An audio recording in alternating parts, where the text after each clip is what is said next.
The author of this fanfiction name is Fanatic06. He works on fanfiction.net and the link is in the description to the stories. Chapter 56, The Tamer. That was great, Aerodactyl. Ash praised. Aerodactyl had just learned Giga Impact. It and Ash had been training all morning so he could get it prepared for the Pokemon League. There were only a couple of weeks left until it started. The two had really come to an understanding with one another during their time together. Aerodactyl was unlike any Pokemon Ash had ever trained before. Being a prehistoric Pokemon, no Aerodactyl ever had the instincts to listen to a Pokemon trainer. They were one of the most feared Pokemon at the time they thrived, and for a good reason. As a result, an Aerodactyl's natural instincts were to just survive. They were very wild. Amazingly, Ash had proven that an Aerodactyl could be used, after all. He didn't know if it was just Aerodactyl's jolly nature that made it possible, but it was working.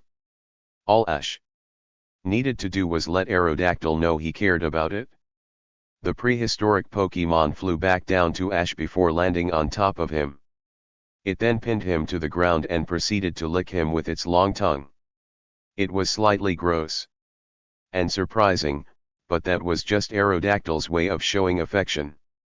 Ash struggled continuously while Pikachu couldn't stop laughing at Ash's predicament.